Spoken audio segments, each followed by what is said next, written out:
I just put the hottest Marvel comic books on my eBay store, and now I want to cry. We're breaking down everything from Blade to Morbius to Werewolf by Night, Dracula, Moon Knight. Let's get at it.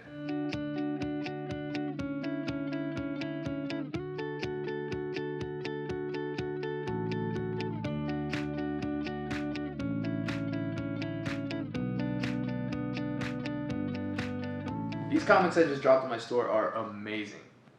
Too amazing, almost. So amazing that I don't want to sell them to you. In fact, you know what? Why don't we, yeah, can we cut that? Can we turn that off? Okay, fine.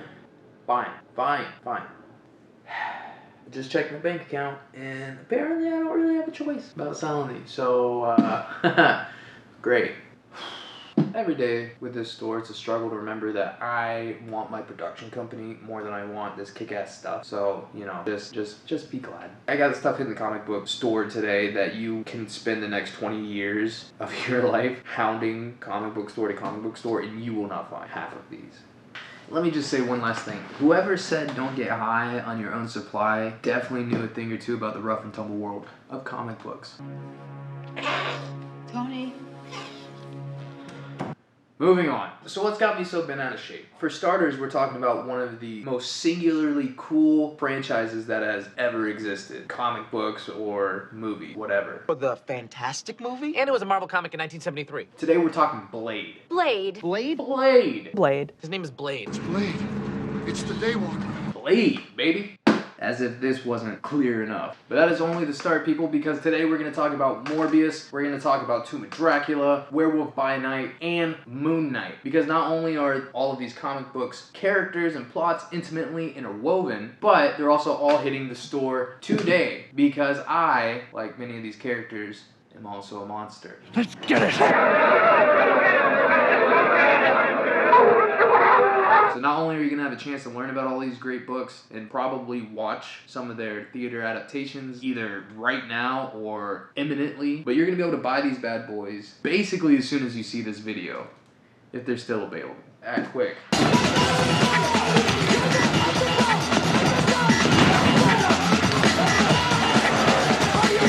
Anyway, let's get back to Blade. And we can't have a conversation about Blade without having a conversation about Wesley Snipes as well. He put the entire Blade franchise on the map when he starred in the 1998 film of the same name, and has become since so ubiquitous with the character that comic books that have come since the Blade trilogy often feature artwork that looks uncannily similar to the actor himself. You don't believe me? Look no further than this bad boy right over here. The first book we're talking about that's going up on the eBay store today, Blade, It Takes One to Kill One, #1. This is an amazing book, hot off the presses back in the fall of '06, thanks to the talents of writer Mark Guggenheim, pencil and inker Howard Chaykin, colorist Edgar Delgado, and cover artist Marko Djurdjevic, which is one of the people that makes this particular book worth so much money. It's his cover art that really seals the deal here. Seriously, just look at that cover. Obviously badass with this mid-air fight scene against vampires, Spider-Man? Like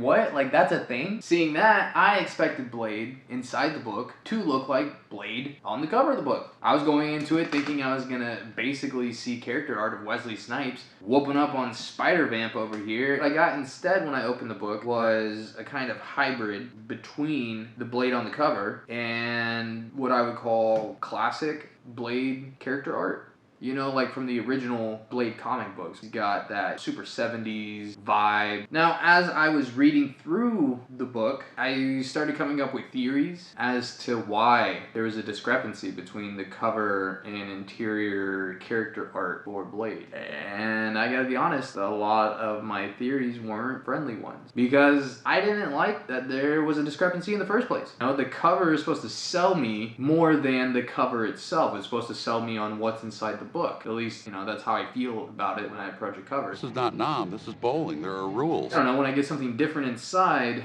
I felt cheated. I felt like I had gotten ripped off, like they were promising me something that they would willfully not deliver on.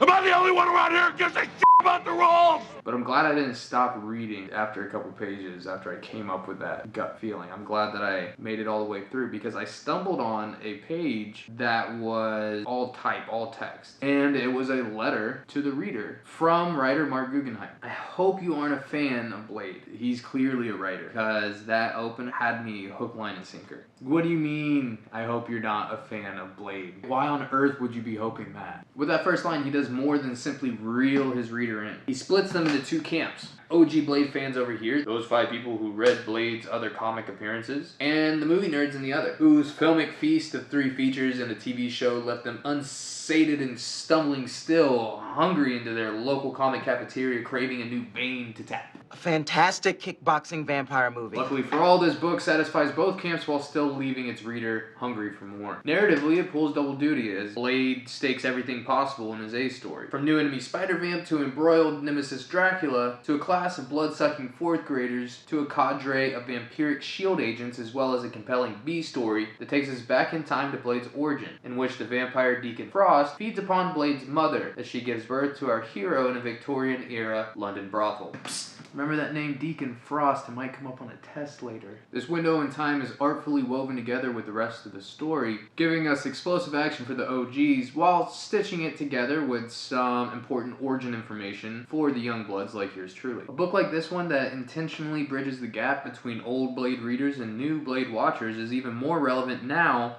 than when Guggenheim originally penned his love letter to fans, new and old. Because that second group of film and TV nerds recently had a major population boom. Sure you're ready for that, Mr. Whitman? Boom, boom, boom. The MCU crowd has began to pour in since the Blade trailer featuring Mahershala Ali dropped months ago. Ali, of course, has garnered huge acclaim over recent years for amazing performances like my favorite, his Oscar-winning role in Moonlight, but his upcoming incarnation of Blade might just take the cake. We'll have to wait and see on that front to know for sure, but me personally, I'm expecting a Heath Ledger grade performance here, so, you know, no pressure, Mahershala. But Blade isn't the only blood-sucking superhero to hit the big screen this year. Boy, this guy doesn't give vampires a square inch of leeway. He's harsh. Jared Leto is returning to the world of comic book adaptations, ditching his, let's call it lukewarm, DC stint as Punk Joker, and instead, Leto is embracing Sony's semi-marvelous Spider-Verse as Morbius, comic book's second most famous vampire. And don't worry, we'll get to who's number 1 in a moment. Morbius first appeared as a Spider-Man villain in Amazing Spider-Man number 101, but it's number 102 that delivers a much-needed origin story for the confusingly labeled scientific vampire, or his more poetic moniker, the living vampire, who really should have been named Vampire Batman. I mean, if we're just going by Marvel naming conventions here, but, you know, I digress.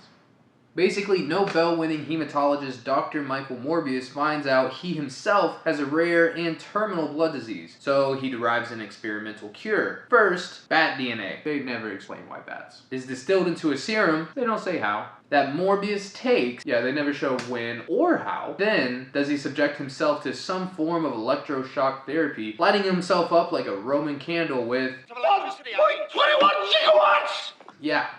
1.21 gigawatts! Yeah. He shocks himself to achieve what they call first ever electrical creation of blood cells. Something never before attempted. Or something like that. The aftermath of this creates a good news, bad news situation for Morbius. Good news, he's cured of his blood disease. Bad news is he's a vampire. Except, not really.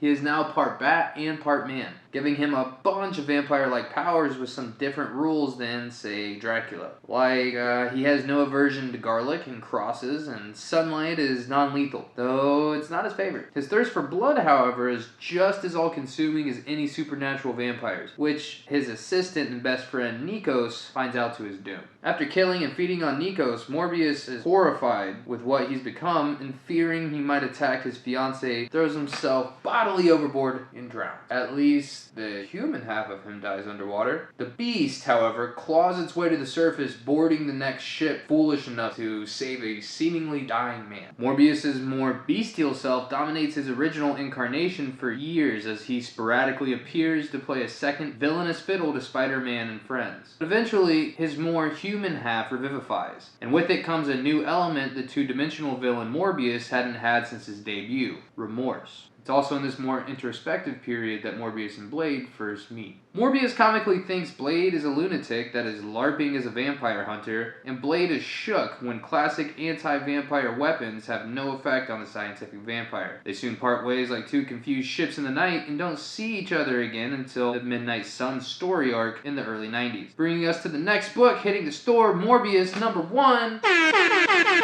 aka Midnight Suns Part 3, aka Morbius's official solo series. This thing comes with its own killer poster showing off Morbius's badass new black on black look and is still in its original collector's edition polybag, so, you know, it's unread and in amazing shape. Midnight Suns also has us running into Blade again in Part 5, aka Night Stalkers #1, which is also going up on the eBay store today. Cue air horns. And it's also featuring a character by the name of Hannibal King. King is a private investigator turned vampire, turned human again, turned vampire hunter, who film buffs will remember, was played by Ryan Reynolds in Blade Trinity, 2004, pre-Deadpool, which dropped in 2006, and pre-Green Lantern, which dropped in 2011, as well as pre-X-Men Origins from 2009. What's that, you filthy nerd? You say you like Deadpool? Well, what do you know? One of our next videos coming up is going to be featuring Deadpool like a mother. You ever wonder what it'd be like for Blade and Deadpool to team up? Well, wonder no more. Just check out Blade Trinity and you basically have your answer. Seriously, this dude's portrayal of King should have been called Monster Hunter with a mouth. Her name is Danica Talos. You met her earlier. And unlike typical vampires, her fangs are located in her vagina. And apparently, I'm not the only one with this opinion. It's good to be validated. Moving on.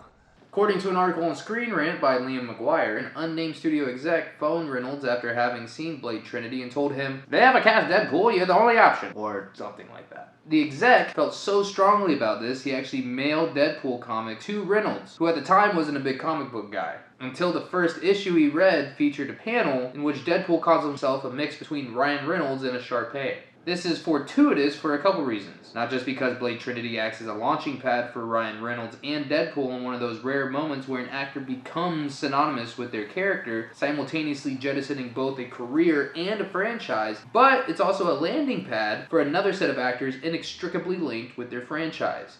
As the sun rises on Deadpool and Reynolds, another gently sets on Blade and Snipes in some weird alien desert planet that has two suns.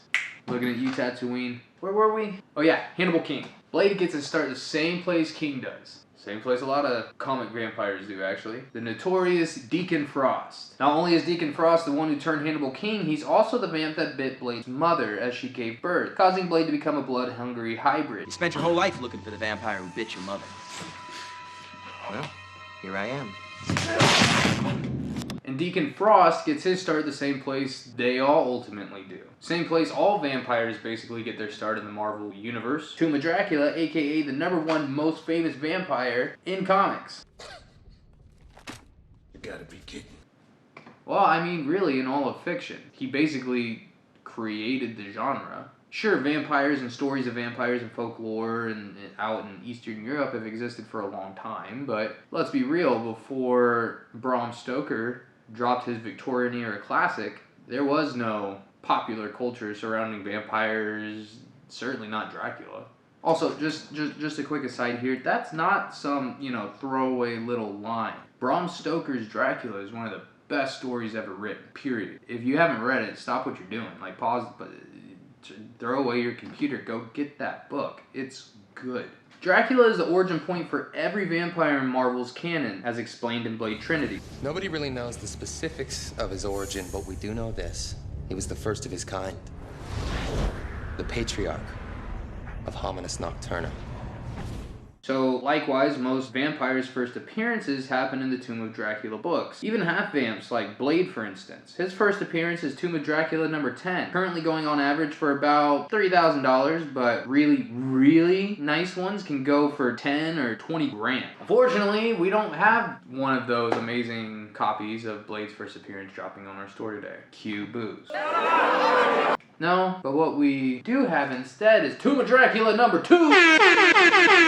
And it is in amazing condition. I think it's one of the coolest books that I personally own. After a certain point, a big part of comic book collecting is also comic book selling, and now it's gonna move on. This book is particularly cool because it's got something that is a little controversial. I'm not gonna get into who's right and who's wrong. I personally think that it's more valuable with these on there. It feels gritty, real, and authentic. It doesn't feel like some museum thing that is so perfect you ask yourself, was this real? Is this legit? Some hermetically sealed thing? No. This has a date stamp on it from, let's see, February 24th, 1972. Right there on the front. Bam. Bam, bam, bam, bam, bam, bam, bam, bam, bam, bam, bam. We're not done talking about Dracula. In fact, we got a whole bunch of Dracula keys hitting the store today, including Dracula number 7. Where's that bad boy? Ba-boom! Featuring the first appearance of Quincy Harker, son of Jonathan and Mina Harker, as well as the first appearance of Quincy's daughter, Edith Harker. Then we're hitting you with Tomb of Dracula number 16, which came out in 1974, and features the first cameo appearance of Dr. Sun. We also have number 44, boom. Boom, boom, boom, boom, boom, right there. That's a wham block. Boom. Here featuring Doctor Strange, Blade, Hannibal King, and more, which makes his appearances in the Midnight Suns decades later make a lot more sense, especially because in this book, Doctor Strange is not only fighting off Dracula, but he's also meeting Blade and Hannibal King. And this tees up one of the more relevant and exciting books that we're dropping today. And not only are we dropping one of them, we're dropping two. We're talking about Tomb of Dracula number 45, the first appearance of Deacon Frost. Bam. This book is super cool for a lot of different reasons. It also features an awesome dust up as Vampire Slayer battles Vampire Hunter. But that's not all for Blade fans. Our last book today, featuring our favorite badass, is number 58, where Blade fights alone. We watch as he carves his way through those cretinous creatures of the night, which makes it clear, decades before he ever got his first titular series, that the character could easily support a series solo. The last Dracula book we're dropping is Tomb of Dracula number 18, featuring two of Marvel's most macabre superstars in a battle of the monsters. Dracula is obviously one, and the other is Werewolf by Night. That's right, folks, this book represents the first time Dracula and Werewolf by Night squared off. It's a classic Hollywood trope known as fangs versus fur, which is basically vampires versus lycanthropes, aka werewolves. This really is one of the first instances of, and in my mind probably canonizes, this idea that werewolves and vampires are antagonistic. Before this point, vampire lore, if a wolf or a werewolf was interacting in that story, more often than not, the wolf or werewolf or man-wolf would aid and abet the vampire. In fact, in Bram Stoker's version of Dracula, Dracula at one point actually turns himself into a wolf. And it seems pretty natural, they're both predators of the night, but as the fang versus fur concept continued on in Hollywood as a trope, you saw people thinking of them as opposite. The vampires representing the sophisticated, terrible grace, all on the foundation of murder, whereas the werewolf is the bruise, the animal, almost savage, where the vampire is civilized. So a lot of people have seen them as opposite, which this book does a good job of reinforcing that idea. And not just reinforcing, enforcing that idea. Again, it's one of the originators of it. The only other time that you see something like this is in Italian movies. And I say Italian movies, I really mean an Italian movie that this happened in 2 years before this book was made. Pretty cool. Shown off in movies, television, and books like Underworld, Van Helsing, Hemlock Grove, True Blood, The Vampire Diaries, What We Do in the Shadows. Vampires and werewolves. This is a fight that has been fought with honor for 1,000, I say 1,000 years. And Twilight. Because we're not allowed to talk about werewolves and vampires without mentioning Twilight. So there, I did it. Okay, shut up. The book's two-part battle starts here and wraps up in Werewolf by Night number 15, which we don't have Werewolf by Night number 15 for sale. But what we do have, however, is Werewolf by Night number 1. Fool, except don't get too excited because it's Werewolf by Night number 1, but it's Werewolf by Night number 1 circa 2001. So, cool, but it's not that cool. It's the latest, greatest volume released in the Werewolf by Night catalog, featuring the first appearance of Jake Gomez, the series' newest furry incarnation. This thing flew off the shelves a few months ago, instantly soaring in value, so if you want this one, you better act quick. But seriously, this thing flew. It went from being a $3.99 book to being a $30 book practically overnight. Another one that flew off the shelf a few months back was this awesome pickup, Werewolf by Night number 32. It's a facsimile of the first appearance of Moon Knight, which is in Werewolf by Night. Probably part of the reason why Werewolf by Night number 1 in 2001 became so valuable so quick. Not only did it feature key first appearances, but it also created a situation where people were speculating about the Disney Plus show. Note the barcode on the front. That barcode right there, that's gonna let you know that you're dealing with a facsimile. You see that barcode? Do not pay thousands of dollars, you dumb person. Now I know you know Moon Knight. It's the hottest thing burning up Disney Plus right now. The character was ranked by Wizard Magazine as the 149th greatest comic book character of all time. IGN also listed Moon Knight in their all-time best list, but is number 89, stating that Moon Knight is more or less the concept of what would happen if Batman were to have dissociative identity disorder. So in honor of the new television series, as well as in honor of everything else we've been doing in this video so far, we're dropping a bunch of Moon Knight books. First up, from the current run, we have 2 variant covers of Moon Knight number 1.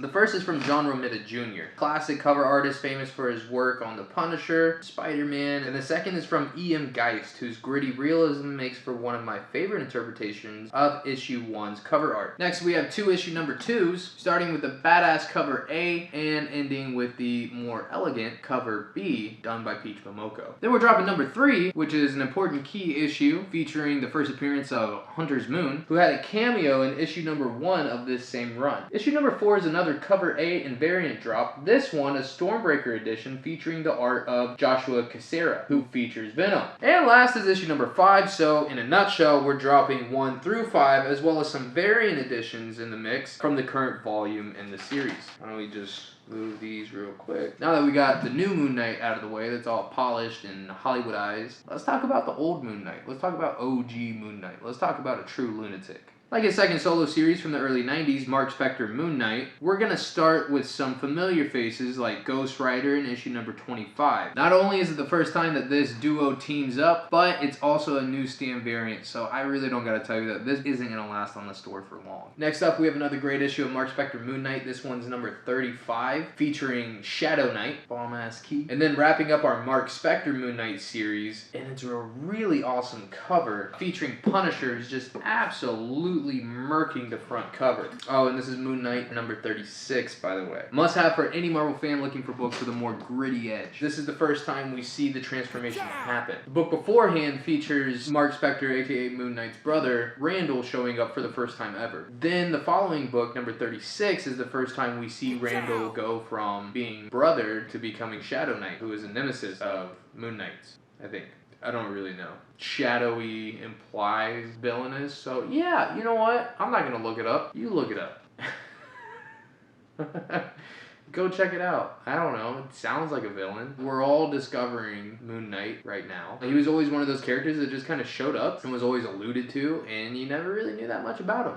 All right. Now we finally come here to the final book of the day. We're going to end where Moon Knight's original solo series ended. And that's with Moon Knight number 38, which released in July of 1984. And the dead shall rise. It's in amazing condition, and it's well over 35 years old, making its current state that much more impressive. No, but it really is just simply one of the cooler looking books out there. I mean, look at this freaking thing. Well, we've done it, folks. We've talked about all the books that are dropping on our shop this week. We've talked about how they're all linked and connected, starting from Blade, going to Morbius, looking at their first team up a little bit, and then jumping to Hannibal King and seeing how Hannibal King, Blade, and Morbius all interact with each other during Night Stalkers, which brings us to Doctor Strange and Deacon Frost, which brings us obviously to Tomb of Dracula. Tomb of Dracula linking us up with Werewolf by Night. Werewolf by Night bringing us all the way back around to Moon Knight. This has been an incredible comic book ride that we just taken together. It's really one of the most fun parts about comic books. It's not simply having a comic book and seeing the art, which is amazing, but it's understanding the intense web of story that this is an intimately linked universe. When you watch something like Blade and then you watch an Avengers movie, it's pretty hard to wrap your head around, well, how the hell are these guys connected? Where does the Hulk and Werewolf by Night meet? And that's always been one of the most interesting parts about the Marvel Universe, is that they're able to have these seemingly disparate bubble universes interact, and actually you realize that they're wholly and completely the same universe. I think Morbius is a really good example of that, actually. He's kind of the bridge, in a lot of ways, between the scientific and the supernatural. And I just want to thank everybody that's sat here and sat through the video and made it all the way through, and I really hope that you guys go out and check out the store. It's something that's very important to all of us here at the Story Cellar, and we hope that you guys enjoyed this video. And we hope that you guys not only enjoyed listening to this story, we hope that you guys go out there and tell some of these stories yourself, getting somebody else excited about the story, and then enjoying it together. Stories are about one person making sense of the world a little bit, and in doing so, the world makes sense a little bit more to somebody else who picks up that book. It's possible for a person to completely appreciate one of these stories without ever having read nor seen a film adaptation of a comic book. There's people who can appreciate these stories just simply because you're telling it to them, and they get something out of it that way. And who knows, maybe they like the story that you told them so much that they'll actually find themselves exploring a new medium of storytelling that they never appreciated before, specifically comic books. And that's why we're here. We're here to bridge the gap between people, to create and foster a sense of community, of understanding between people, to eliminate that gap of mystery that stands between us. I don't know. I don't want to get too heady,